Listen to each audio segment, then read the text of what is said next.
السلام عليكم ورحمة الله تعالى وبركاته. أهلا ومرحبا بكم في دائما ترجمة كتاب Outsiders للسوسيولوجي الأمريكي هوارد بيكر. عنوان الكتاب الكامل وهو Outsider Étude de sociologie de la déviance. إذن فالكتاب في الأصل كتب باللغة الإنجليزية، وهذه الترجمة التي أقرأ منها هي بالفرنسية. إذن سأترجم الفصل من الفرنسية إلى اللغة العربية. إذن نحاول أن نشرح الفصل الرابع. من يريد أن يتابع الفصول الأخرى ما عليه سوى أن يكتب على اليوتيوب الغرباء Outsider هوارد بيكر وسيحصل على الأجزاء الأخرى، أو يمكنه أن يدخل على المكتبة السوسيولوجية الموجودة هنا على مجموعة علم الاجتماع للجميع، يبحث عن قسم هوارد بيكر. إذن الفصل الرابع: استعمال الماريجوانا والضبط الاجتماعي، أو استهلاك الماريجوانا والضبط الاجتماعي. إذن un individu n'adopte un mode de consommation régulier de la marijuana que s'il a appris à l'aimer, mais cette condition nécessaire n'est pas suffisante. Il doit aussi maîtriser les puissants contrôles sociaux qui font apparaître son usage comme immoral ou imprudent. فالفرد لا يمكن له أن يطور شكل من الاستهلاك المنظم والدائم للماريجوانا، طبعا القنب الهندي، إلا إذا أحب التجربة. ولكن طبعا هذا الأمر غير كافي، وإنما أيضا يجب عليه أن يتحكم في أو يواجه الضبط الاجتماعي الذي يتعرض له من خلال وصف استعماله بأنه غير أخلاقي وطائش. إذن من هنا يجب أن يحصل نوع من الفشل في الضبط الاجتماعي وفي المراقبة الاجتماعية لكي يستمر هذا الشخص في الاستهلاك الماريجوانا. Donc il faut une défaillance des contrôles sociaux qui tendent habituellement à maintenir les comportements en conformité avec les normes et les valeurs fondamentales de la société pour qu'apparaisse un comportement déviant. إذن لظهور سلوك انحرافي طبعا لا يخضع للمعايير الاجتماعية ولقيم المجتمع، فيجب أن يكون هناك فشل في الضبط الاجتماعي، بمعنى أن المستهلك الماريجوانا أو الذي يفعل أي سلوك يعتبر انحرافا يجب عليه أن يجد وسيلة ما لكي يتخلص من الضبط الاجتماعي ومن المراقبة الاجتماعية. Dans une société comme la nôtre, ce processus peut être très complexe, puisque les défaillances du contrôle social se produisent souvent lorsque les individus deviennent membres d'un groupe dont la culture et les contrôles sociaux propres s'opposent à ceux de la société globale. إذن يقول هوارد بيكر في مجتمعنا فعملية ce processus peut être très complexe، عملية التهرب من الضبط الاجتماعي أحيانا تكون صعبة، ويقول بأن للهروب أو لتمكن من الهروب من الضبط الاجتماعي أحيانا ينخرط المنحرف في مجموعة معينة لها ثقافة تختلف عن ثقافة المجتمع ككل، ينضم إلى مجموعة من مثلا مستهلك الماريجوانا، فهو ينضم إلى مجموعة من مستهلك الماريجوانا يكون لديهم ثقافة خاصة وقوانين خاصة، معايير مختلفة عن معايير المجتمع. Il faut donc s'attendre à trouver certains déterminants du comportement déviant dans les processus par lesquels les individus s'affranchissent des contrôles de la société pour tomber sous l'influence de ceux d'un groupe restreint. Les contrôles sociaux influencent d'abord le comportement individuel par l'exercice d'un pouvoir qui se manifeste dans l'application de sanctions. إذن فالضبط الاجتماعي يمارس تأثيرا على سلوك الفرد من خلال طبعا سلطته ومن خلال العقوبات المسلطة على مستهلك الماريجوانا أو أي يعني فرد يريد أن يقوم بسلوك انحرافي. Selon que les comportements sont conformes au contraire aux valeurs, ils sont récompensés. فإذا كان السلوك ينسجم ويمتثل للمعايير الاجتماعية فهو طبعا سيكون مرحبا به، وإن كان السلوك لا يمتثل إلى المعايير الاجتماعية سيعاقب. Mais le contrôle serait difficile à maintenir s'il était toujours imposé par la contrainte. والضبط يعني الاجتماعي سيكون صعبا الحفاظ عليه إذا كان مفروضا بالإكراه، ولذلك توجد وسائل يعني أكثر لطافة يمكنها القيام بهذا الدور. L'un d'eux agit en influençant les conceptions que les individus se font des activités. فأحيانا الضبط الاجتماعي يتدخل ليس من خلال الإكراه وإنما من خلال محاولة إقناع المستهلك وإقناع الناس بعدم استهلاك مثلا المخدر أو بعدم القيام ببعض السلوكات الانحرافية. إذن يعني هناك عمل على مستوى التصورات.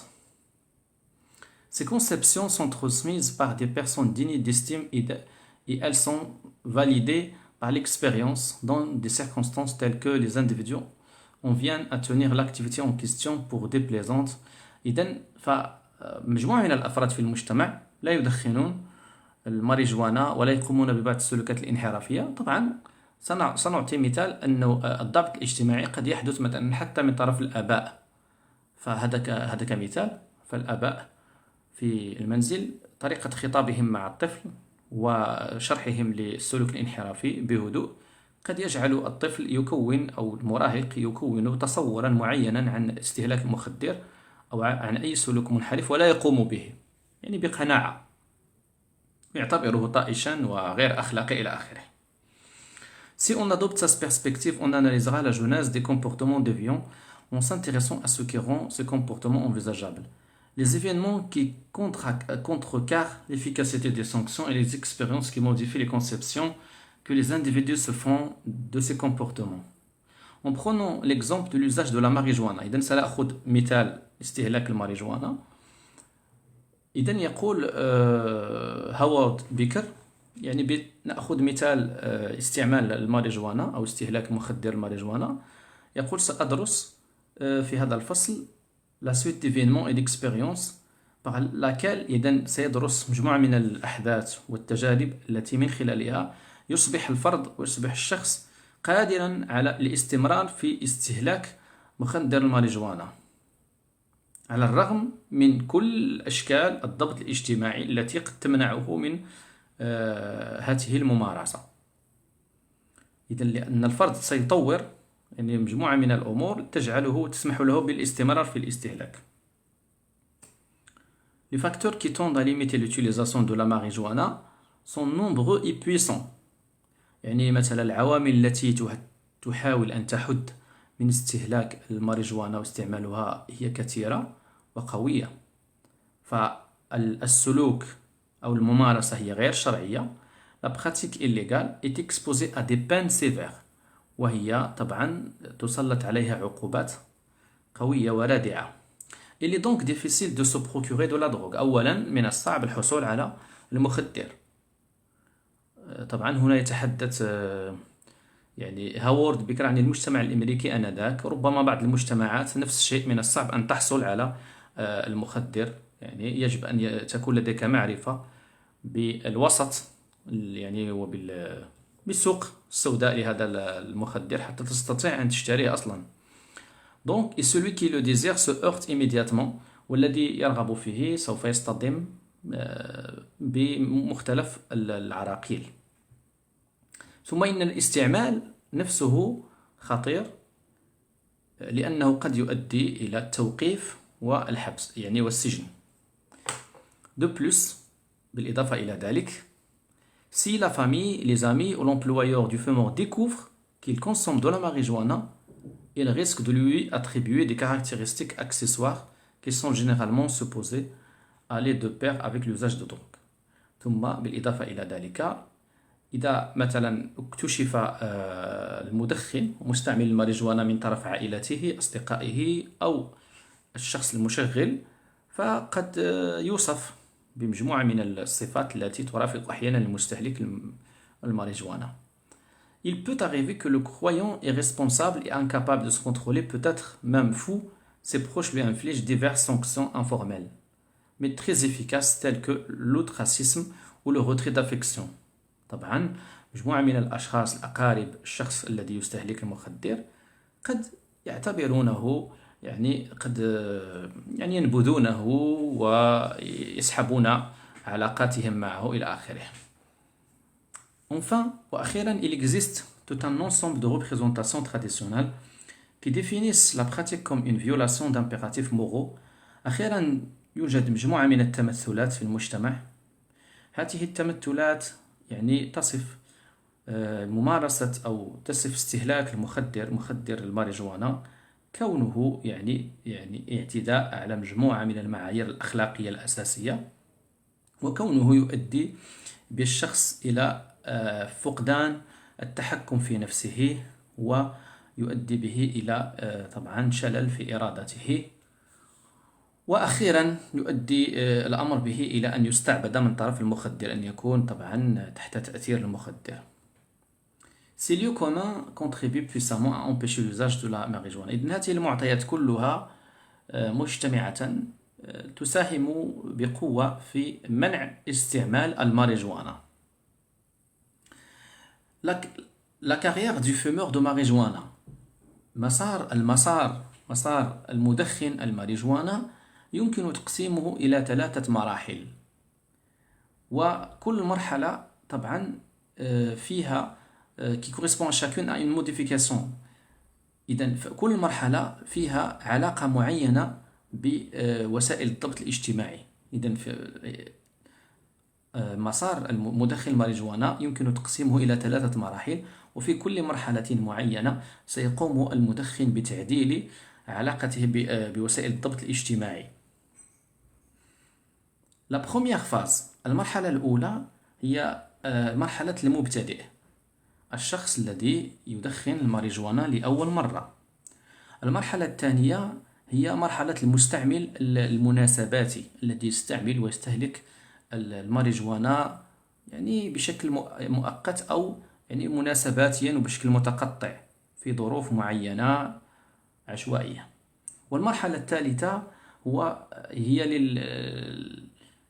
للمستعمل الذي يدخن الماريجوانا بشكل منظم ودائم. بالنسبة له هذا الأخير تصبح الممارسة شيئا روتينيا ويوميا في بعض الأحيان. إذن يقول هوارد بيكر: J'examinerai d'abord le processus par lequel divers types de contrôles sociaux peuvent perdre de leur efficacité au fur et à mesure que le fumeur passe d'un niveau d'utilisation à un autre. أولا سوف يفحص هوارد بيكر سيفحص العملية التي من خلالها مختلف أنواع الضبط الاجتماعي بعض أنواع الضبط الاجتماعي تفقد فعاليتها كلما تنقل مستهلك الماريجوانا من مرحلة إلى مرحلة أخرى، من مستوى إلى مستوى آخر. Ou à l'inverse, la manière dont ces mêmes contrôles, lorsqu'ils conservent leur efficacité, peuvent empêcher cette évolution. أو على العكس من ذلك، عندما تقوم هذه وسائل الضبط الاجتماعي بالحفاظ على فعاليتها، وبالتالي تمنع تطور استهلاك الماريجوانا. Les principaux types de contrôle que j'étudierai sont إذن الأنواع الرئيسية للضبط الاجتماعي التي سيدرسها هي أولا la limitation de l'offre، أول ضبط اجتماعي وهو محدودية العرض صعوبة الحصول على المخدر، صعوبة الحصول على الماريجوانا. إذن هذا طبعا نوع من أنواع الضبط الاجتماعي، عندما يكون هناك صعوبة في الوصول إلى المخدر، هذا نوع من الضبط. ثانيا la nécessité d'éviter la découverte de la pratique par ceux qui ne la partagent pas، الحاجة إلى تجنب أن تكتشف هذه الممارسة من طرف الأشخاص الذين لا يتقاسمون نفس الممارسة، يعني من طرف العائلة والأصدقاء إلى آخره. ثالثا la définition de la pratique comme immorale، تعريف الممارسة كونها غير أخلاقية. هذه طبعا أيضا نوع من الضبط الاجتماعي، كون أنه المستهلك المخدر يجب عليه أن يحاول أن يبرر لنفسه، أن يجد تبريرات لاستهلاكه، وأن يتجنب مثلا كل يعني التوصيفات غير الأخلاقية. On peut considérer que la disparition de l'efficacité de ces contrôles aux divers niveaux et selon des combinaisons qui sont décrites constitue une condition essentielle de la poursuite et de l'intensification de la consommation de marijuana. إذن فيمكن اعتبار أن اختفاء فعالية هذه المعايير أو معايير الضبط الاجتماعي، إذا اختفت وقلت فعاليتها، فطبعا ستكون تشكل شرطا أساسيا لاستمرار استهلاك الماريجوانا. لابروفيزيونمون، أول شيء يكون فيه مشكل وهو ما يسمى بلابروفيزيونمون، أي تموين الحصول على الماريجوانا. Ce sont les lois punissant la possession et la vente de drogue par des peines sévères qui limitent en premier lieu l'usage de la marijuana. إذن أول شيء يمنع استهلاك الماريجوانا هي القوانين التي تعاقب من يحصل على الماريجوانا أو يبيعها. طبعا هنا هذا يعني أن الحصول على الماريجوانا سيكون صعبا. La distribution de la drogue se trouve ainsi restreinte، وبالتالي فتوزيع المخدر يكون محصورا في بعض المصادر غير الشرعية وفي بعض الأماكن معينة، والتي هي غير متاحة للجميع، يعني غير متاحة للجميع بكل سهولة.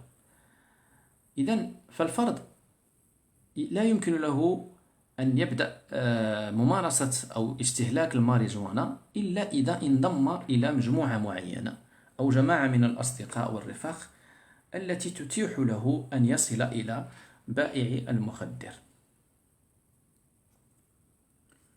وطبعا هذه المجموعة من الرفاق المستهلكين وإلى آخره غالبا يكون لديهم مجموعة من القيم والأنشطة التي تختلف عن المجتمع أو تعارض المجتمع. Pour le nouveau venu dans les cercles non conformistes qui utilisent déjà la marijuana, l'occasion de fumer n'est apparemment qu'une question de temps. إذن فبالنسبة للشخص الوافد الجديد، عندما يفد على بعض أو عندما يتردد على بعض أوساط المستهلكي الماريجوانا، فاستهلاكه لها لا يكون إلا مسألة وقت. إذن هنا هوارد بيكر سوف يستعرض مقتطفات من بعض الحوارات التي أجراها أو بعض المقابلات التي أجراها مع بعض المدخنين، لأنه هنا اعتمد على المقابلات في هذه الدراسة. إذن أحد المدخنين يقول: J'étais avec ces types que je connaissais depuis l'école et l'un d'eux en avait, il se préparait à planer. قال أنني كنت مع بعض الأشخاص الذين أعرفهم منذ المدرسة، منذ فترة الدراسة، وكان لديهم المخدر ماريجوانا ويحاولون أن طبعا يدخنوا، وكانوا يعتقدون أنا أيضا إنه même rien demandé، ولم يطلبوا مني أي شيء. ثم قال بأنه لم أشأ أن أكون منعزلا، ولم أقل أي شيء، جو rien dit et je suis passé، وذهبت معهم إلى طبعا داخل الغرفة، وكانوا يقومون بإعداد طبعا السجائر وإعداد المخدر. إذن بهذه الطريقة بدأ يدخن. البداية لم يكن يدخن، لكن بما أنه عاشر مجموعة من المدخنين وكان يكون معهم، إذن بعد ذلك أصبح هو أيضا يجرب ويدخن.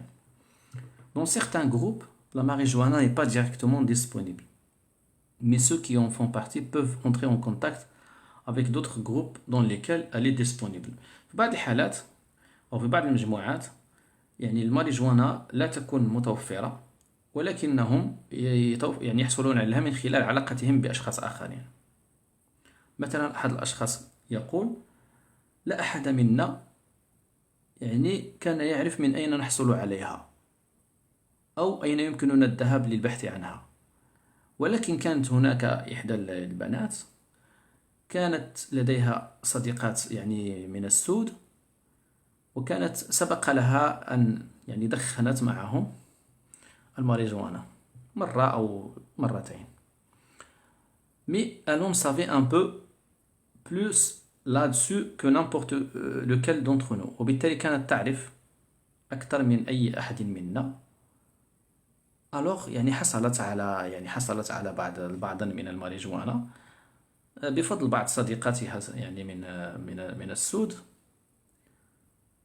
وأتت لهم يعني بالمخدر ودخنوه. dans les deux cas. إذن ففي كلتا الحالتين، الحالة الأولى والحالة الثانية، c'est la participation à un groupe. يعني المشاركة في مجموعة معينة هي التي تخلق الشروط لأول تجربة لاستهلاك الماريجوانا. La même condition vaut pour le passage au stade suivant. نفس الشرط ينطبق على يعني الانتقال إلى المرحلة الأخرى من الاستعمال ومن الاستهلاك، وهي المرحلة التي تسمى الاستهلاك المناسباتي. Au cours duquel l'individu fume de la marijuana de manière intermittente et régulière. إذن طبعا في هذه المرحلة فمدخن الماريجوانا يدخنها بطريقة مناسباتية على فترات متقطعة. Quand un individu a acquis à la suite de quelques expériences la capacité d'utiliser la marijuana pour son plaisir, la fréquence de sa consommation tend d'abord à dépendre directement de la disponibilité de la drogue. Il en prend quand il est en compagnie de ceux qui en ont, et uniquement dans ces circonstances. Sa consommation tend donc à varier en fonction des conditions de l'approvisionnement qui dépendent de sa fréquentation d'autres consommateurs. إذن فالشخص الذي يكون طبعا يستهلك الماريجوانا بشكل مناسباتي، فاستعماله لها واستهلاكه لها يكون مرتبطا بالحصول عليها من خلال تردده على بعض السهرات وبعض الأصدقاء إلى آخره الذين يدخنون. Un musicien qui était parvenu à ce stade déclarait par exemple. أحد الموسيقيين يعني الذي كان طبعا الموسيقيين الجاز parvenu à ce stade déclaré يقول مثلا: la plupart du temps c'est quand je travaille que je plane. يقول يعني في غالب الأحيان عندما أعمل هناك يعني أدخن. جو بلان يعني في الحصة السابقة شرحت بأن بلاني بالنسبة للمخدر يعني مستعملي المخدر، بلاني بمعنى أنه يطير. عندما يقول أنه يعني بلاني أنه يعني يرتفع ويطير عندما يدخن، يحدث له شعور معين. Je n'ai presque pas joué tous ces derniers temps. ويقول بأنني لم ألعب طبعا على الموسيقى كل هذه الفترات. Je suis marié depuis 2 ans maintenant. أنا متزوج منذ 12 سنة. Je n'ai pas fait grand chose. ولم أفعل أي شيء منذ ذلك الفترة. J'ai dû prendre un travail de jour et je n'ai pas pu jouer beaucoup. Je n'ai pas eu beaucoup d'engagement et donc je n'ai pas vraiment fumé. يقول بأنني لم أكن ألعب الموسيقى، يعني لم يكن يتردد على مجموعة من الأصدقاء الذين يدخنون، وبالتالي لم يدخن في فترة معينة. Les seules fois où je plane vraiment c'est quand je travaille. إذن بالنسبة له عندما يدخن الماريجوانا فذلك يكون عندما يعمل، عندما يشتغل في عمله الموسيقي، لأن بعض الأصدقاء الذين يشتغلون معهم يدخنون أيضا. Ça fait peut-être 6 mois que je n'ai pas plané, je n'ai rien pris pendant ce temps, mais depuis que je suis sur ce boulot. إذن يقول عندما يعني منذ أن بدأت هذا العمل الموسيقي يعني منذ 3 أسابيع كنت دائما أدخن الماريجوانا كل جمعة وسبت. إذن بالنسبة يعني هكذا تمر الأمور بالنسبة لهذا الشخص. يدخن بشكل مناسباتي. Un fumeur occasionnel ne peut commencer à passer à un mode de consommation plus systématique et régulier que s'il trouve une source d'approvisionnement plus stable que celle qui dépend de rencontres plus ou moins aléatoires avec d'autres consommateurs. إذن فالمستهلك المناسباتي للماريجوانا لا يمكن له أن يمر إلى يعني الشكل الآخر من الاستهلاك، وهو الاستهلاك المنظم والدائم، إلا إذا حصل على مصدر يمكنه من طبعا من الحصول على بشكل يعني مستقر على الماريجوانا، بعيدا عن علاقاته أو بعيدا عن علاقاته بالآخرين أو المناسبات، بعيدا عن اللقاءات المناسباتية. إذن إذا تمكن من الحصول على مصدر دائم فقد يصبح مستهلكا دائما ومنتظما للماريجوانا. Quoique nécessaires pour un usage irrégulier, les achats en quantité ne sont généralement pas accomplis dans cette intention. Mais une fois ces quantités acquises, un nouveau type de consommation devient possible. Le fumeur tend à pratiquer des achats en quantité à mesure qu'il devient plus sensible au contrôle exercé par le groupe utilisateur de ce drogue. إذن يقول أحد المستهلكين، يقول في ذلك الوقت à l'époque je sortais avec toute une bande، يعني كنت أخرج مع مجموعة من الناس، une bande يعني جماعة عصابة، qui en prenaient، c'est toujours eux qui m'ont fournissé، يعني يقول بأنها كانوا هؤلاء هم الذين كانوا يمونونني ويعطونني يعني الماريجوانا، ولكن هذا الأمر كان يزعجني، كنت دائما أشعر بالإزعاج أنني لا آتي بالماريجوانا ولا أستطيع أن أمنحهم أيضا يعني بدوري طبعا الماريجوانا.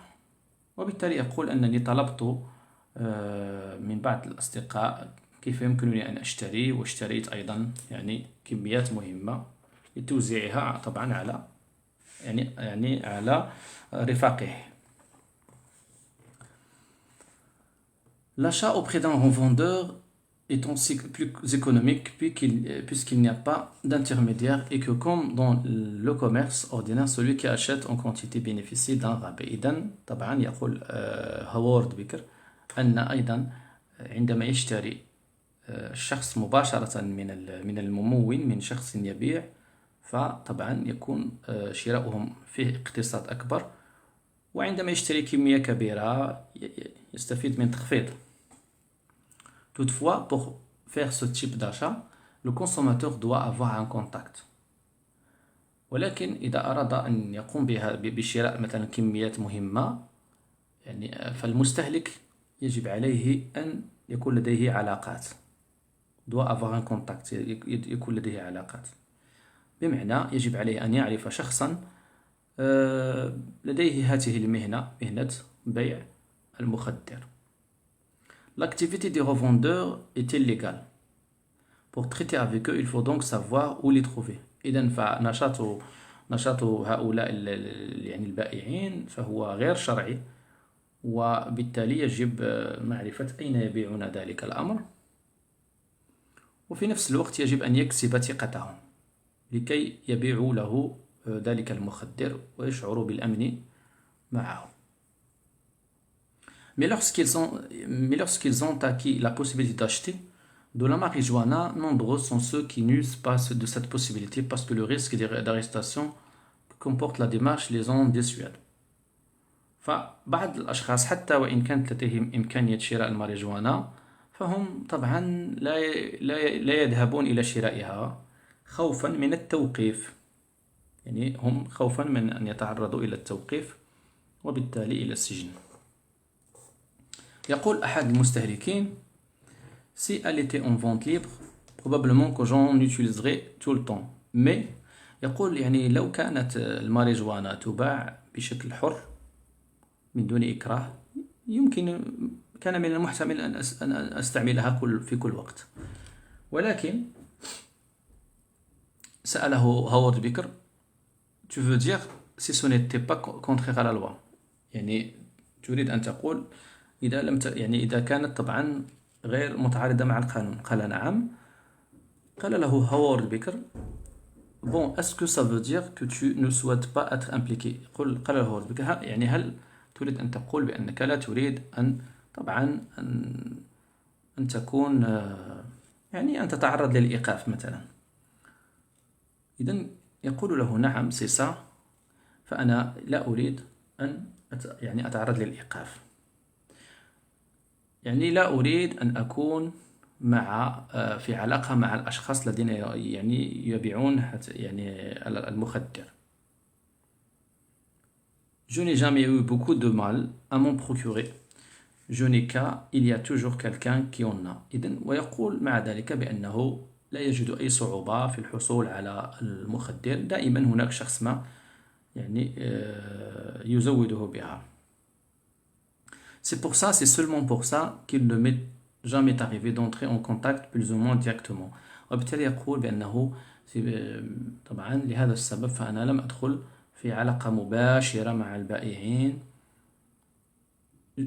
Tu expliqueras ça, je suppose, par le fait que je n'ai jamais eu besoin de taper ou d'aller chercher. إذن على كل يقول بأنه يتفادى يعني الذهاب إلى البائعين مباشرة ويحصل عليها بطريقة غير مباشرة.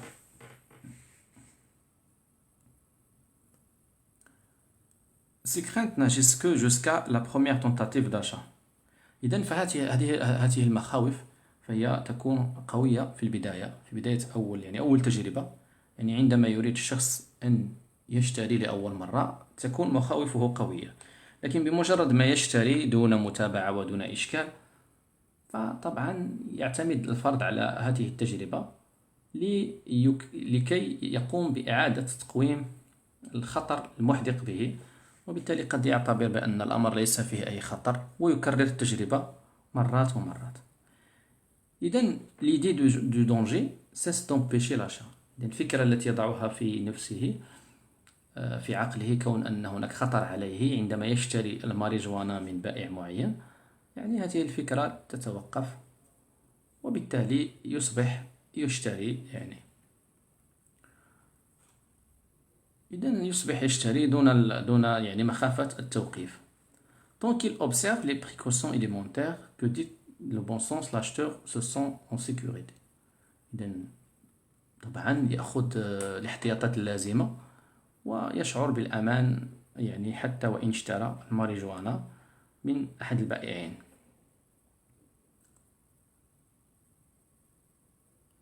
Alors que de nombreux interviewés avaient réalisé des achats, seuls quelques-uns firent état de difficultés d'ordre légal qu'ils attribuaient au manque de précaution. Pour ceux qui parviennent à établir des contacts, l'usage irrégulier est souvent interrompu par l'arrestation ou la disparition de leurs fournisseurs. بالنسبة للأشخاص الذين يكون لديهم علاقات ببعض المزودين ويستعملون الماريجوانا بشكل دائم ومنتظم، فأحيانا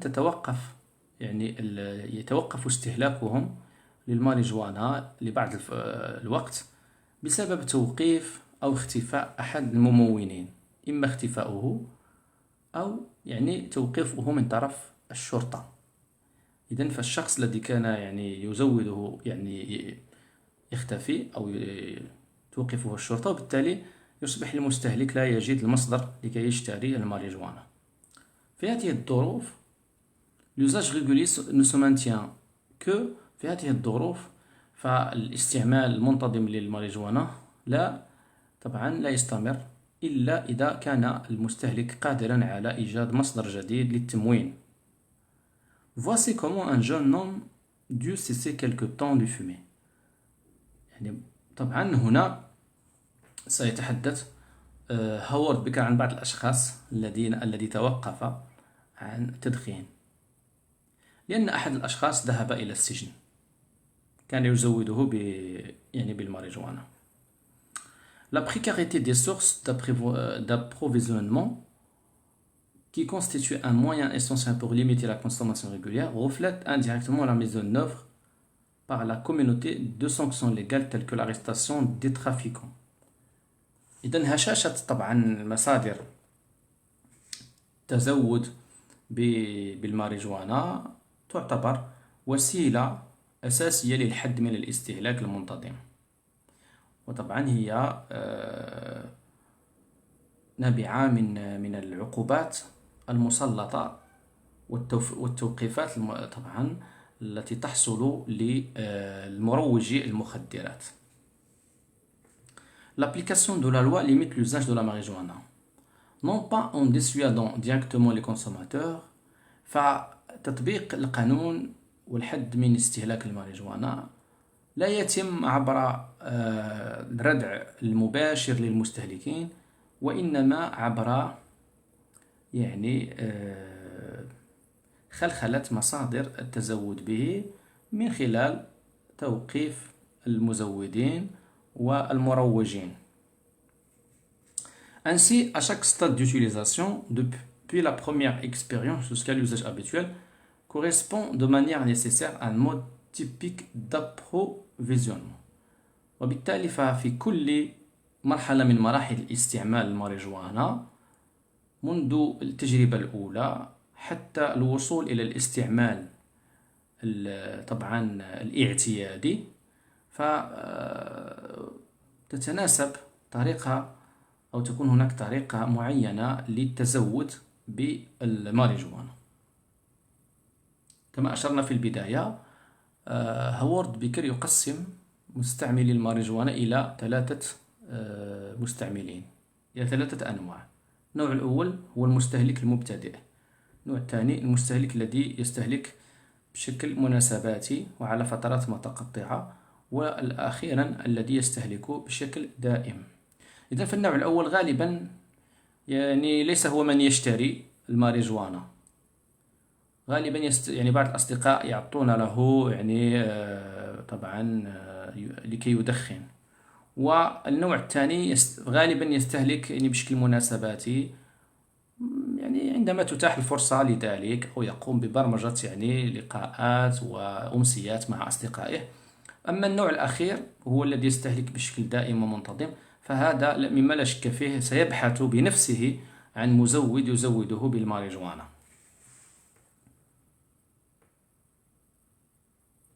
En ce sens, les mécanismes sociaux qui agissent pour limiter la disponibilité de la drogue limitent aussi sa consommation. Toutefois, la participation à des groupes où l'on fume de la marijuana crée des conditions qui rendent inopérantes les pressions limitant l'emploi de la drogue. إذن فطبعا الآليات الاجتماعية التي تسعى إلى تحديد أو ضبط أو الحد من استهلاك الماريجوانا طبعا هي تحد من استهلاك، ولكن بالنسبة للشخص المستهلك عندما يكون ينتمي إلى مجموعات معينة من الرفاق الذين يستهلكون المخدر، أكيد ستتوفر له بعض الشروط التي تجعل الضغوطات الممارسة عليه من طرف يعني القوانين وكذلك المعايير المجتمعية إلى آخره يعني تزول ولا تصبح فعالة. فهذه المشاركة، cette participation renforce aussi la sensibilité au contrôle du groupe utilisant la drogue, si bien que diverses forces poussent dorénavant à recourir à de nouvelles sources d'approvisionnement. Les changements dans le mode d'approvisionnement créent à leur tour les conditions d'une progression vers une utilisation plus intense.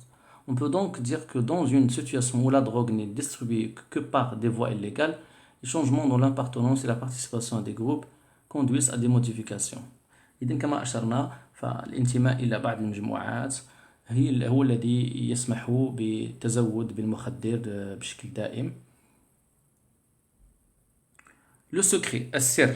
الآن سنمر إلى نقطة أخرى تتعلق بالسر، كيف يحافظ مستهلك الماريجوانا على سرية استهلاكه للماريجوانا.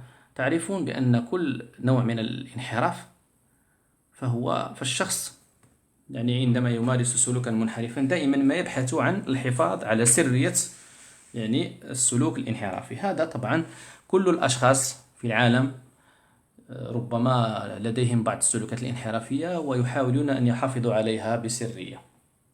هناك من يسرق ويحاول أن تكون سرقته سرية، هناك من يمارس مثلا الجنس بطريقة غير شرعية ويحاول أن يكون ذلك سريا، وهناك مثلا يعني مجموعة من الأشياء التي تمارس أو مجموعة من السلوكات الانحرافية، فالشخص يحاول أن يحافظ عليها السرية. من بين الأمور كذلك استهلاك المخدرات. إذن فاستعمال الماريجوانا يمكن أن يصبح يعني محدودا لأن الفرد les individus s'aperçoivent que celui-ci est effectivement gênant pour eux ou croient qu'il pourrait en être ainsi. Cette gêne résulte des sanctions sévères.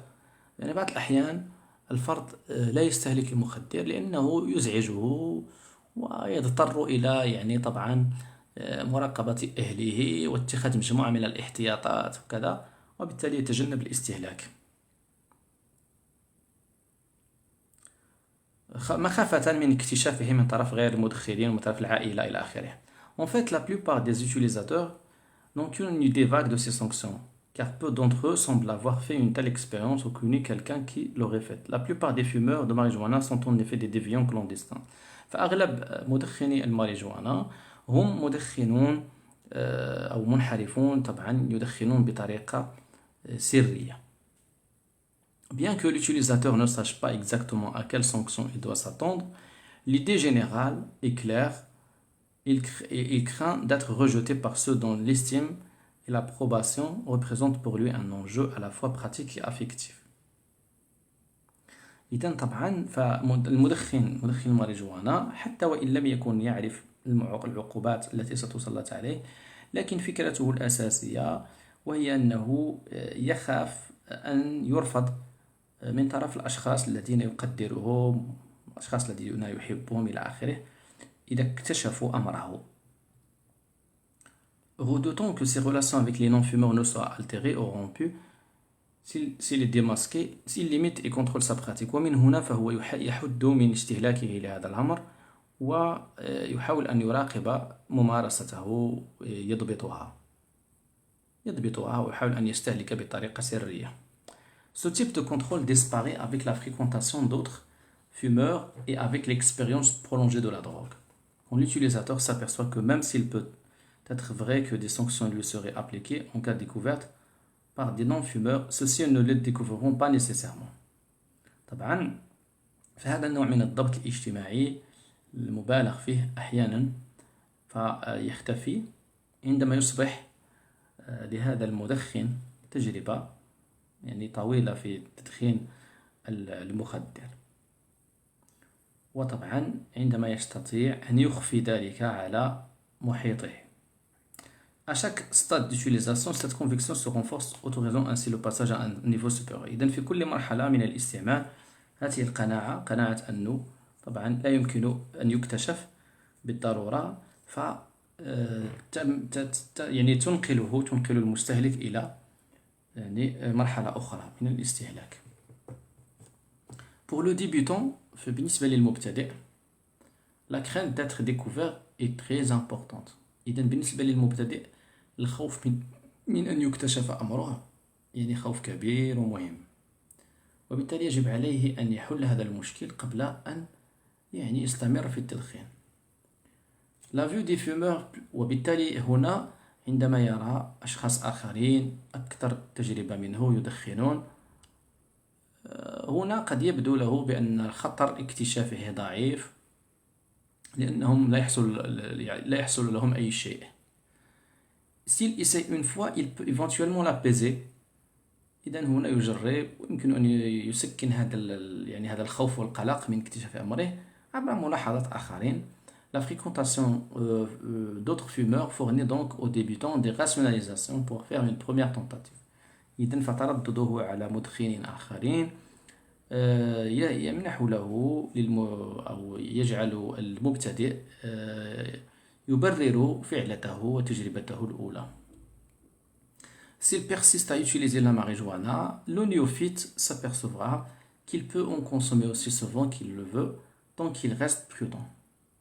إذن فإذا أراد أن يستمر في الاستهلاك فهذا المبتدئ يعني يكتشف بأنه إذا أراد أن يستهلك المخدر الماريجوانا متى أراد فعليه أن يكون يعني أن يأخذ الاحتياطات اللازمة ولكي لا يكتشف أمره من طرف غير المدخنين، أو طبعا يعني عندما نقول غير المدخنين في الغالب أصدقاء العائلة. Ce point de vue est nécessaire pour que s'établisse une pratique occasionnelle où la consommation de la drogue s'accomplit à l'invitation d'autres fumeurs. mais il ne permet pas de passer au stade où la consommation devient régulière parce que les univers des fumeurs et non-fumeurs ne sont pas complètement séparés. طبعا هذا الأمر قد يحصل للمبتدئ أن يصبح مدخنا مناسباتيا، يدخن من من مناسبة إلى أخرى، يستطيع أن يخفي طبعا تدخينه للماريجوانا عن عائلته. لكن بعض الأحيان عندما يصبح مدخنا منتظما يصعب عليه أن يخفي الأمر، لأن عالم المدخنين وغير المدخنين لا يمكن فصله، بما أنه يستهلك المخدر يوميا، فهنا يجب عليه أن يجد تقنيات جديدة تسمح له بإخفاء طبعا إدمانه. وعليكم السلام. هنا يبدو لي بأن هوارد بيكر تحدث عن محاولة إخفاء هذا السلوك. لا أدري هل تكلم في مراحل أخرى عن أمر آخر، وهو أنه أحيانا المرحلة المهمة التي أراها من خلال تجربتي في الواقع، أن المستهلك المخدر أو أي سلوك انحرافي قد يصل به الأمر إلى افتضاح أمره واكتشاف أمره، ويصبح معروفا بكونه يستهلك المخدر، وبالتالي قد يتقبله المجتمع كما هو بعض الأحيان. مرحبا أخي الطاهر من الجزائر، مرحبا بك.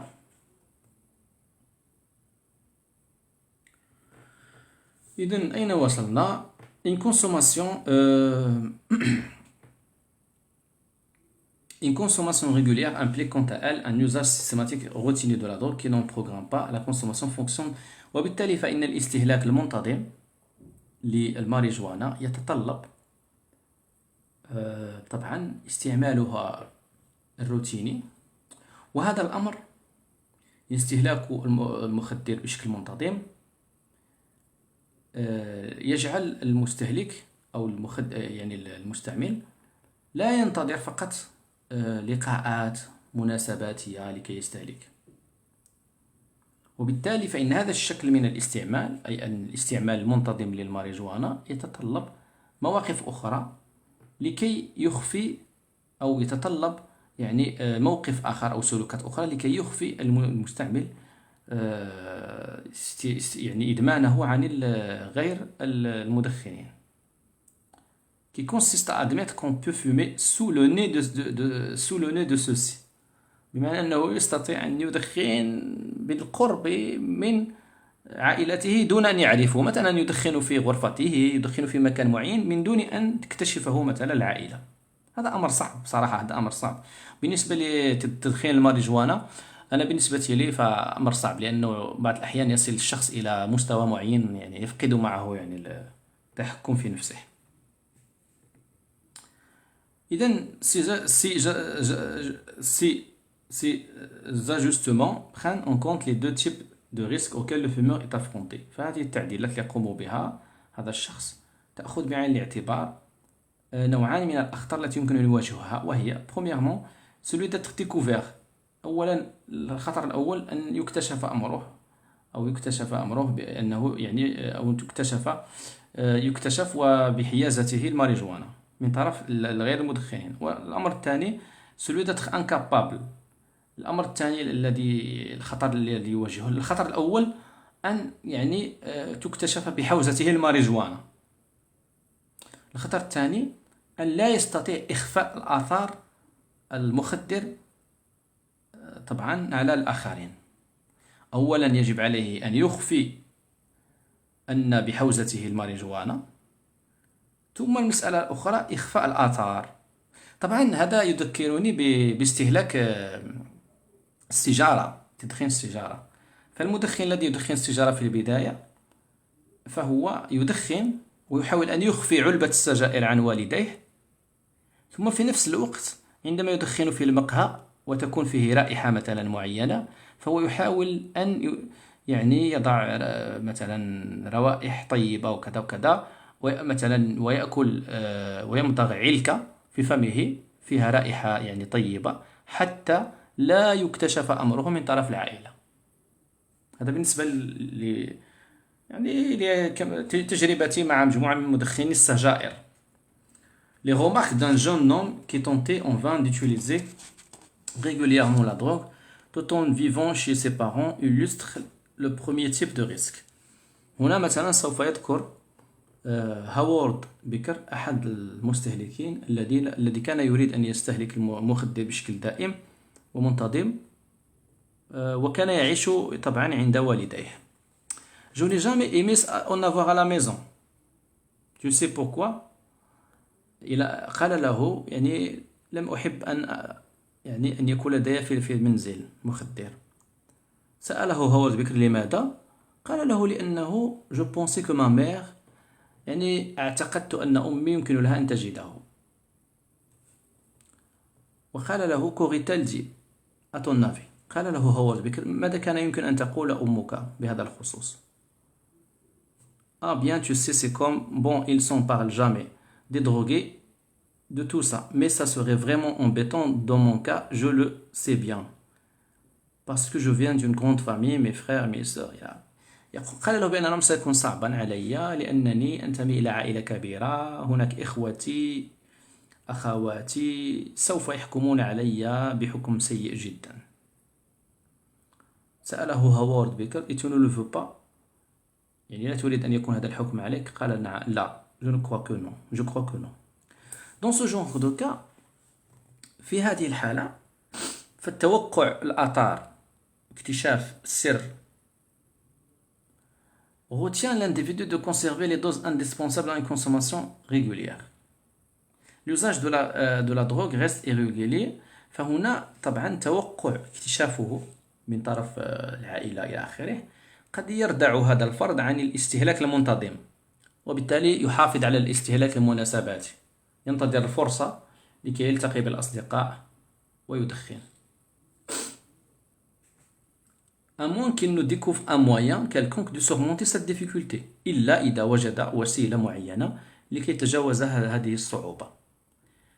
Le fumeur ne peut parvenir à une consommation régulière qu'après avoir rompu les relations qui le découragent de recourir à la drogue. Il est rare que des gens abandonnent leur domicile et leur famille dans le but de fumer régulièrement dans la maison.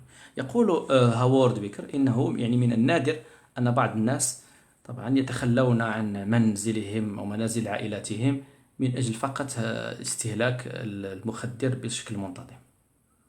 Mais s'ils les abandonnent pour une raison ou pour une autre, la consommation régulière jusqu'à la proscrite devient possible.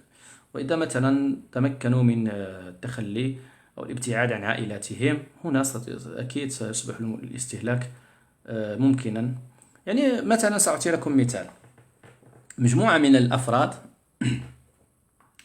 حتى يعني هذا الأمر موجود حتى بين الطلبة الجامعيين.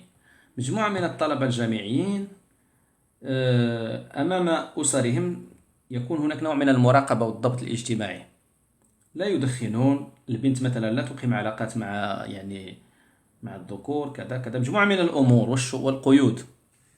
لكن بمجرد من أن ينتقل الفرد إلى الجامعة وإلى مدينة بعيدة عن مدينته بعيدا عن العائلة هنا يصبح طبعا يمارس بعض السلوكات التي كانت تعتبر في الوسط العائلي منحرفة.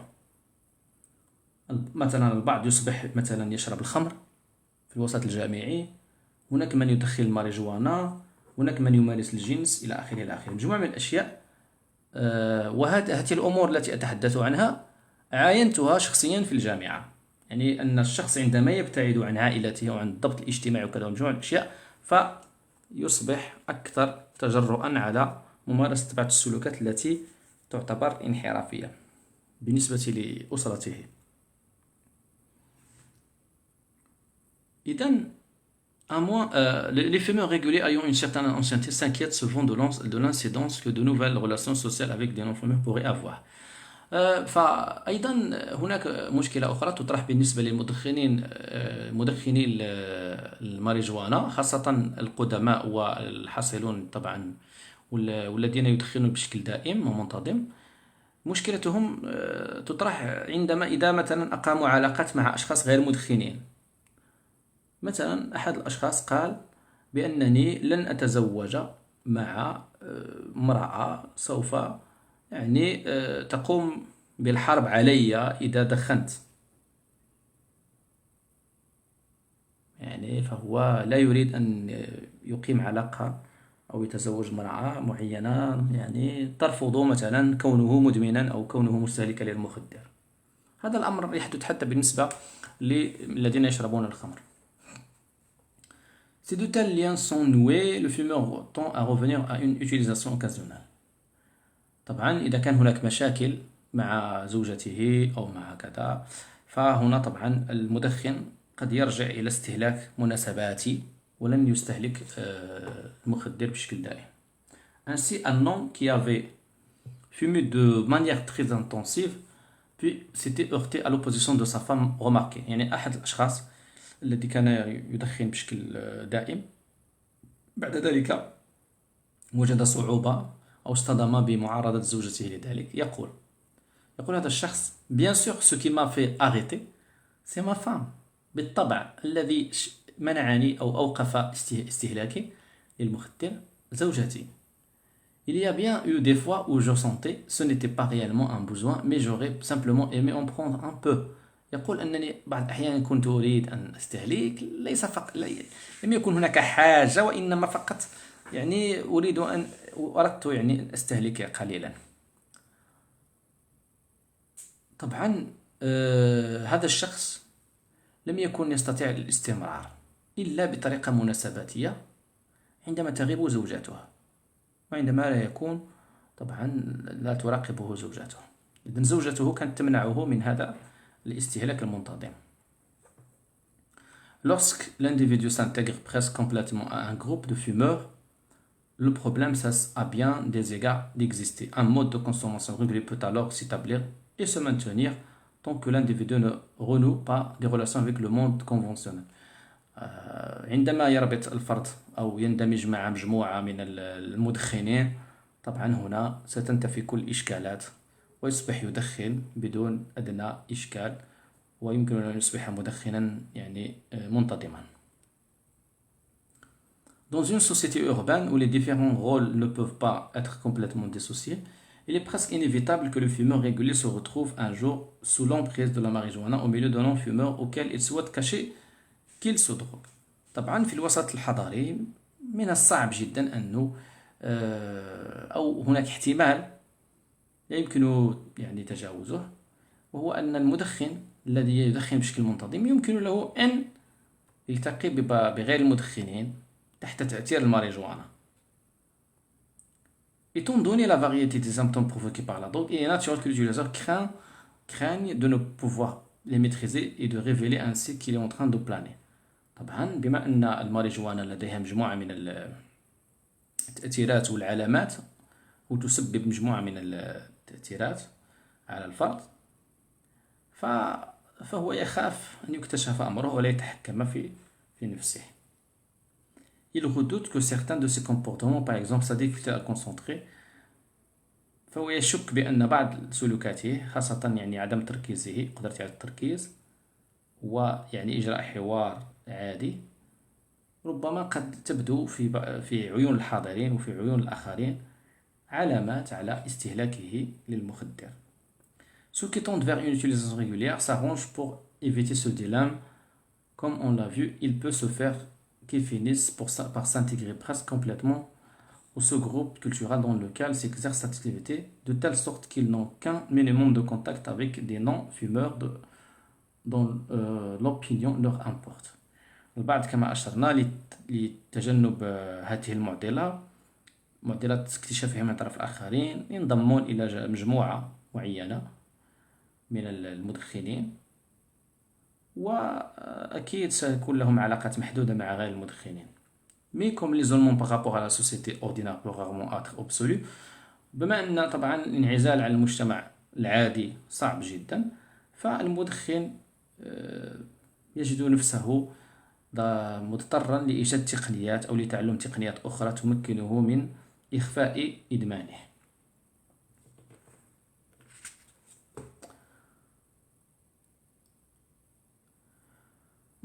nous apprenons à contrôler les effets وهنا سوف يتعلم التحكم في آثار المخدر عليه quand il se trouve en compagnie de non-fumeurs عندما يكون بحضرة غير المدخنين فيمكن للمدخن أن يحافظ على سره رغم تردده عليهم.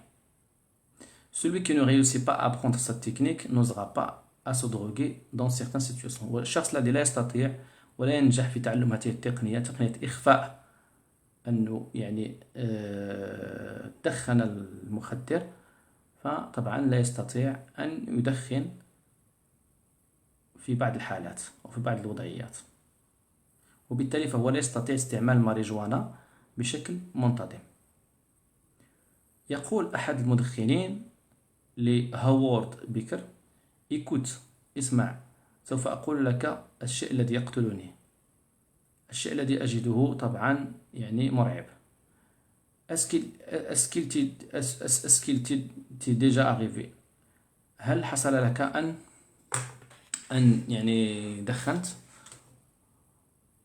et de devoir à ce moment-là faire face à ta famille وفي نفس الوقت يجب عليك أن يعني تكون مع عائلتك. J'ai vraiment horreur de ça. طبعا أنا يعني لدي خوف من هذا الأمر أنني أكون مفروض علي أن أتحدث مع أبي وأمي مع إخوتي. هذا صعب علي هذا الأمر صعب علي لا أستطيع أن أفعله. J'ai comme l'impression qu'ils sont assez là à me dévisager et qu'ils savent que je plane. C'est un sentiment horrible. يقول بأنني يعني لدي انطباع كأنه هما يعني عائلتي موجودة هنا وتعرف بأنني طبعا يعني مخدر إلى آخره وهذا الأمر شعور صعب جدا علي. إذن أكره هذا الأمر. La plupart des fumeurs partagent ces sentiments. Ils ne peuvent devenir des fumeurs réguliers que si leur opinion quant à la possibilité d'être découvert a été modifiée. فأغلب المدخنين يتقسمون هذا الشعور شعور بالخوف من اكتشاف أمرهم من طرف عائلتهم ولا يستطيعون أن يصبحوا مدخنين منتظمين إلا إذا استطاعوا أن يتجنبوا هذا المشكل أي يعدلوا من تجربتهم. يقول أحد المدخنين سأله هوارد بيكر يقول له هل كنت تأخذه يعني في البداية؟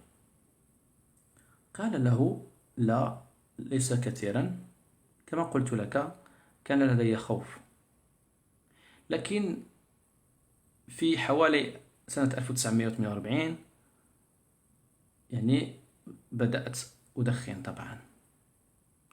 قال له هوارد بيكر يعني ما الذي كان يخيفك؟ قال أجاب هذا المدخن جو كريني دو بلاني يعني قال له كنت أخشى أن يعني أدخن وأن أرتفع أطير. يعني بلاني المقصود هو أنه عندما يدخن الشخص يصل إلى نوع من يعني أنه يطير مقصود يعني هذه طبعا يرتفع. يعني هناك عبارات تستعمل بين أوساط المدخنين بالفرنسية نقول بلاني. إذن إذا ne pas être ولم يعني أخشى أن يعني أرتفع بعد التدخين ولا أتحكم في نفسي ولا أستطيع أن أعمل. Je n'osais pas me laisser aller et voir ce qui se passerait. En particulier au travail, je ne pouvais pas être sûr de moi quand je planais. وبالتالي يقول بأنه كان يخشى على نفسه عندما في العمل. Je craignais de planer un peu trop et de m'évanouir complètement ou de faire des choses idiotes. Je ne voulais pas trop me défoncer. Comment t'en es-tu tiré? Ah bien, mon vieux, ce sont des choses qui arrivent. Une nuit, j'en ai pris et tout d'un coup, je me suis senti vraiment bien, détendu. Tu sais, vraiment en forme. Depuis ce jour, j'ai été parfaitement capable. يقول بأنه في إحدى الليالي دخنت وشعرت بأنني يعني طبعا بشكل جيد إلى آخره في وضعية جيدة ومنذ ذلك الوقت أصبحت يعني أدخن بدون أدنى مشكل. إذن هنا بعض المدخنين حتى في العمل طبعا كانوا يستطيعون أن يدخنوا حتى في العمل ويخفوا يعني تدخينهم للماريجوانا. إذن كخلاصة لهذه النقطة، فالأفراد يحدون من استهلاكهم للماريجوانا تبعا لخوفهم، تبعا كذلك تبعا لخوفهم بأن يكتشف غير المدخنون لأمرهم. وهذا الضبط الذي يحصل لهم، هذا الضبط الاجتماعي، يختفي عندما يصبح المدخن قادرا على تجاوز مخاوفه ويقتنع بأنه يستطيع الحفاظ على السر. إذن عندما يستطيع أن يستهلك بسرية ويطمئن، فهو يستطيع أن يستمر في التدخين بشكل منتظم. لا موغاليتي. الآن سنمر إلى نقطة أخرى وهي تتعلق بالأخلاق، الجانب الأخلاقي.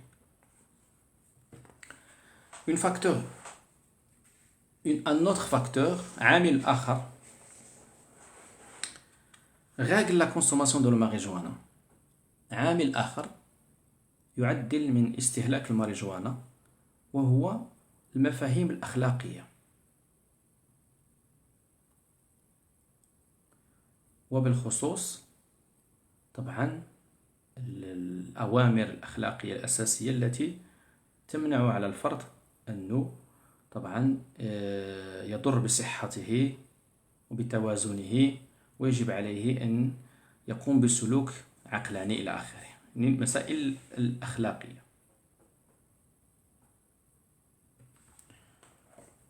يقول الأخ النووي زهير: الإدمان ظاهرة اجتماعية، وهي من الأمراض الاجتماعية الباثولوجية تهدد كانت في المجتمعات، خاصة المهلوسات المؤثرة العقلية وكذا المخدرات. الأخت أو الأخ كوجي روز: يمر المستهلك الماريجوانا من عدة مراحل حيث ينقسم مستعمل ثلاثة أشكال. صحيح. مبتدئ، حيث يلجأ المستهلك إلى فقط يستهلك المخدرات. صحيح. مبتدئ. مناسبات، هذا هنا الشخص يحافظ على سرية الاستهلاك المخدر ويخاف أن يرفض من طرف المجتمع الصغير.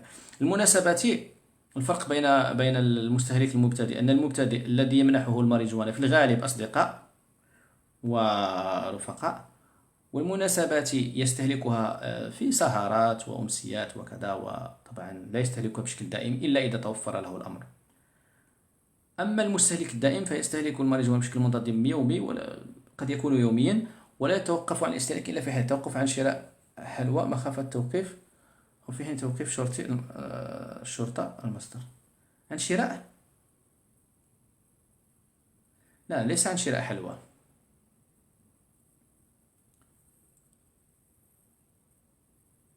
هو يتوقف يعني الاستهلاك المستهلك الدائم في حالة أنه مثلا تم توقيف أحد ممونيه، يعني ممونيه. نعم، إذا خف التوقيف، أو طبعا عند إيقاف الشرطة لأحد الممونين أو المزودين الرئيسيين إلى آخره. أكيد. ولا يصبح مستهلكا دائما، هو لا يصبح مستهلكا دائما إلا إذا قلنا مر بهذه المراحل ككل، ثم بعد ذلك يكون لديه الإمكانية للتزود بالمخدر والمصادر، ويستطيع أن يخفي الاستهلاك عن العائلة وعن جو. ولكن بعض الأحيان هذه الأمور ذكرها هوارد بيكر، ولكن نحن في مجتمعاتنا يعني وهذا معروف أن المستهلك قد يصل إلى مرحلة يعني يكشف أمره للجميع ويتحدى الجميع. يعني بعض الأحيان تجد المستهلك الماريجوانا يتحدى الجميع، يستهلكها بشكل علني، حتى المدخن قد يعني يفتضح أمره ولا يبالي بالأمر. إذن أشرت بأن هناك عوائق اجتماعية تدخل في إطار الضبط الاجتماعي. أول شيء لكي يعني أعيد أو ألخص الأمر، فأول شيء يضبط المستهلك هو أنه عندما يعني يكون هناك صعوبة للوصول إلى الماريجوانا بالنسبة له شيء يعني غير شرعي، نشاط غير شرعي، وبالتالي الوصول إلى شرائها أمر صعب، وبالتالي هذا يحد من الاستهلاك. مسألة أخرى، يخاف من المجتمع، من اكتشاف أمره إلى آخره. يعني مجموعة من الأشياء التي تضبطه، يخاف من القانون. هناك مسائل أخرى تتعلق بالجانب الأخلاقي وبالتصورات، تصورات المجتمع حول المدخن. مثلا نحن في مجتمعنا هناك مثلا الجانب الديني. الجانب الديني قد يردع المدخن أو يجعله يتراجع. يعني مجموعة من المدخنين تراجعوا عن التدخين وعن شرب الخمر وعن مثلا عن استهلاك الماريجوانا بسبب مثلا مسائل دينية. فهنا مثلا يعني ذكر هوارد بيكر أحد النصوص أو أحد الأوصاف التي جاءت في وصف مدخن الماريجوانا. إذن هناك صورة نمطية عنه. مثلا هنا يقول لك، هذا في نص يعني لتوصيف مستهلك الماريجوانا، طبعا بأوصاف معينة حتى لا يقدم الناس على الأمر. يقول مثلا هذا النص: في المراحل الأولى للإدمان تكون إرادة الشخص يعني مشلولة منعدمة، ويقوم بتجاوز كل الممنوعات. ثم إن لبقية مقال الحواجز الأخلاقية يتجاوزها، ويعني يعوضها بالجنسانية والفسوق إلى آخره. Si le sujet est mentalement instable, son comportement devient généralement violent. إذا كان في الفرد عقليا يعني غير متوازن، فسلوكه يصبح عادة عدوانيا. L'égotiste souffrira d'anxiété. إذن يصفونه يعني هذا الشخص المغرور يصفونه بالمغرور، وطبعا يصفونه بكونه يعاني من القلق ومن الروح العدوانية، ويمكن أن يمر إلى العنف والجرائم وكذا وكذا. كل هذه التهم ألصقت بمدخن الماريجوانا. Les tendances latentes sont libérées même s'il comprend ce qui se passe. Le sujet a perdu tout pouvoir إلى آخره. إذن مجموعة من الأشياء التي تربط بالمستهلك حتى طبعا يتجنب الناس الدخول في هذه التجربة. À ce portrait, il faut bien entendu ajouter l'idée que le fumeur devient l'esclave de la drogue.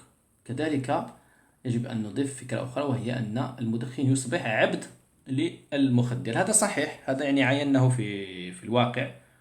لدينا بعض التجارب مع بعض الأفراد من العائلة من مدخني الماريجوانا، فعلا يصبحون يعني عباد لهذا المخدر. أمر صعب جدا. إذن لنواصل.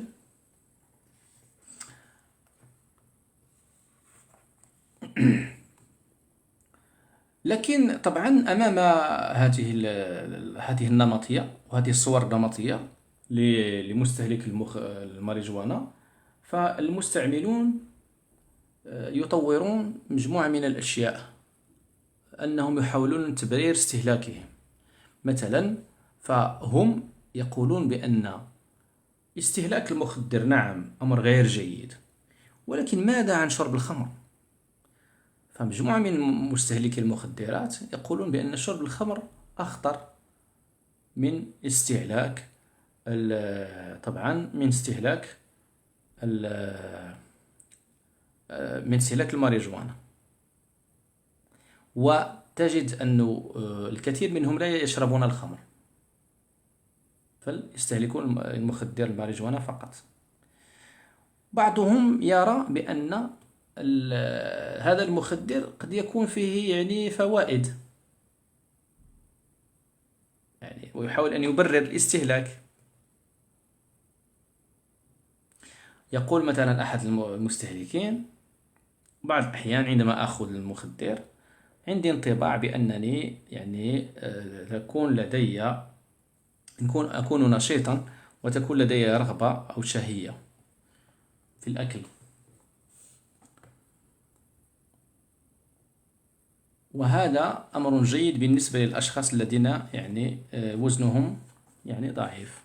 إذن هنا المستهلك يحاول أن يجد بعض التبريرات لاستهلاكه. Enfin, à ce stade, le fumeur ne consomme pas tout le temps de la drogue. L'utilisation en est prévue d'avance.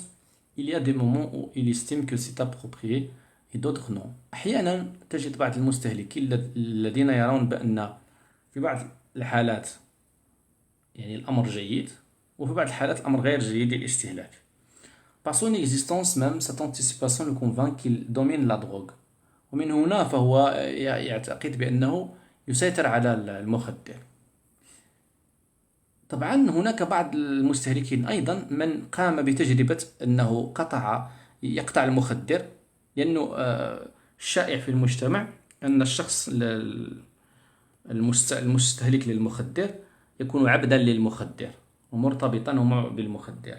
فبعض المستهلكين يقوم بقطع المخدر لمدة معينة، يقطعه لمدة أسبوع، أسبوعين، 3 أسابيع، حتى يثبت لنفسه أنه طبعا متحكم في استعماله. فهو يقطع ليثبت للجميع أنه يعني يثبت للجميع أنه يتحكم في استهلاكه، وأنه لم يعد طبعا لديه تعود على الاستهلاك. مثلا أحد الأشخاص يقول: Je sais que ça n'engendre pas d'accoutumance, mais je m'inquiétais un peu de savoir s'il me serait facile d'arrêter. Alors j'ai essayé. مثلا قال بأنني كنت أعرف بأنه المخدر يعني طبعا لا يسبب أن يعني لا يجعلني مرتبطا به متعودا عليه دائما، يعني مدمنا إن صح التعبير. قال يعني كان عندي عادة أنني أدخن كل الوقت. قمت بتوقيف المخدر لمدة أسبوع لكي أكتشف ماذا سيحدث، ولم يحدث أي شيء. من هنا فهمت بأنني أستطيع أن أدخن وأنني لست عبدا للمخدر. إذن قام بهذه التجربة ليقنع نفسه بكونه ليس عبدا للمخدر.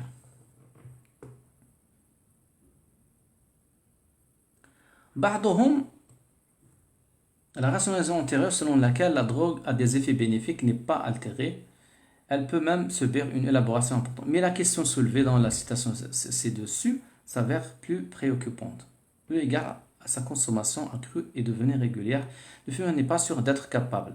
لكن رغم ذلك فالشخص الذي قام بتجربة قطع المخدر لمدة معينة فأنه لم يكن متأكدا بكون أن المخدر سيسيطر عليه أم لا، فقام بالتجربة، وهذا في حد ذاته مشكل.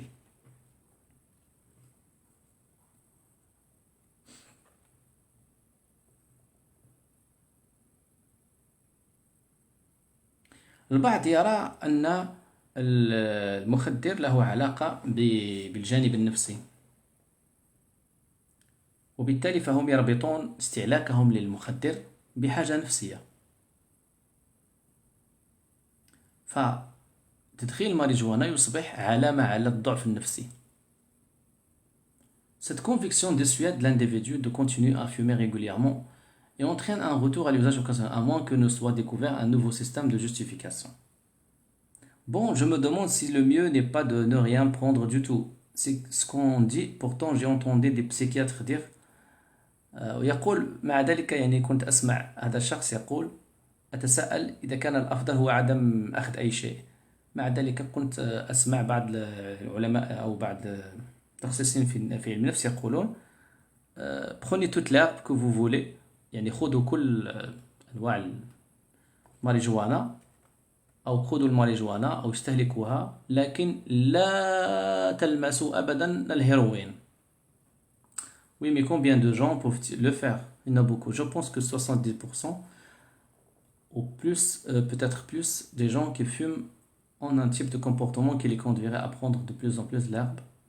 يقول بأن هذا الشخص يعترف بأن 70% من الأشخاص الذين يستعملون الماريجوانا لديهم سلوك يجعلهم يعني يستهلكون من أجل الابتعاد عن الواقع.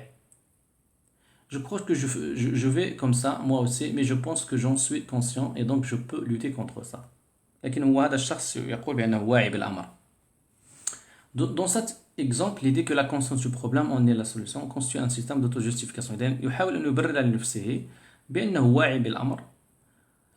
Mais quand de telles justifications ne peuvent pas être trouvées, l'utilisation continue sous une forme occasionnelle et le fumeur formule des raisons dans le terme de théorie psychiatrique. على كل يقول أحد الأشخاص bon je crois que les gens qui s'adonnent à la drogue يقول هذا أحد الأشخاص أظن بأن الأشخاص الذين يستهلكون المخدر والكحول وإلى آخره فيبحثون عن يعني طبعا التهرب من حالة أكثر يعني plus grave un état من حالة يعني أكثر صعوبة. Je n'ai pas l'impression moi ويقول بأنه أنا ليس الأمر بالنسبة لي لا يتعلق الأمر بأنني أهرب من أي شيء. إذن هو يرى بأن بعض الأشخاص يستهلكون مخدر الماريجوانا أو أي شيء كشرب الخمر من أجل مثلا الابتعاد عن المشاكل وكذا وابتعاد عن بعض الهموم بعض الإشكاليات.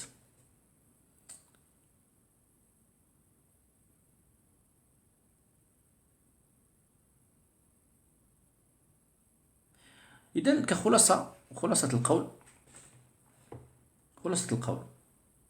خلاصة الفصل والقول هنا هو أن الفرد يشعر أنه حر لاستهلاك الماريجوانا عندما يقنع نفسه بأن تصورات الموجودة في المجتمع تصورات التي وطبعا معايير التي يحكم بها المجتمع عنه ما هي إلا تصورات وأفكار من أشخاص غرباء عنه وجاهلون ويعوضها طبعا تصور آخر اكتسبه من تجربته في استعمال المخدر برفقة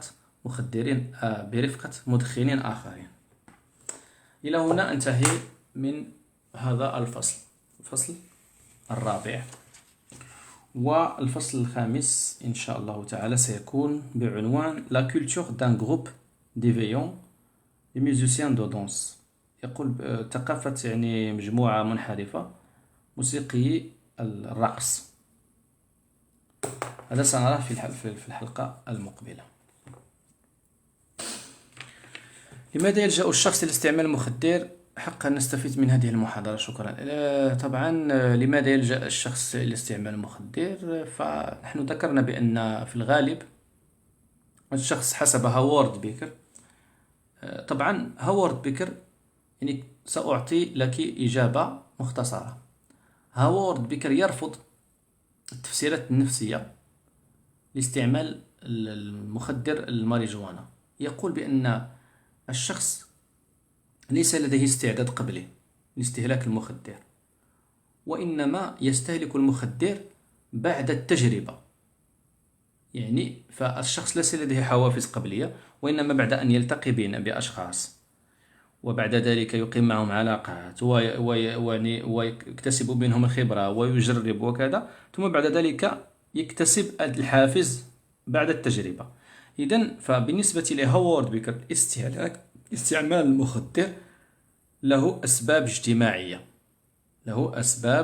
اجتماعية وليست أسباب نفسية.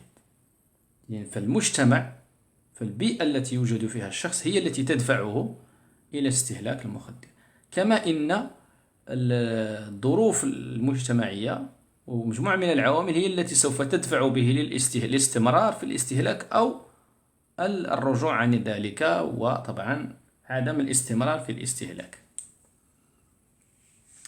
أستاذ من فضلك هل يوجد في كتاب جزء للوصم؟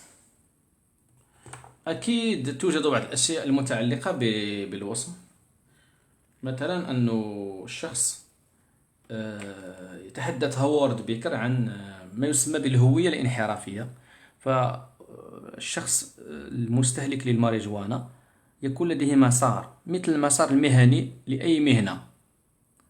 ويمر بمراحل معينة في مساره للاستهلاك، وهذا تناولته في حصة سابقة وليست في هذه الحصة.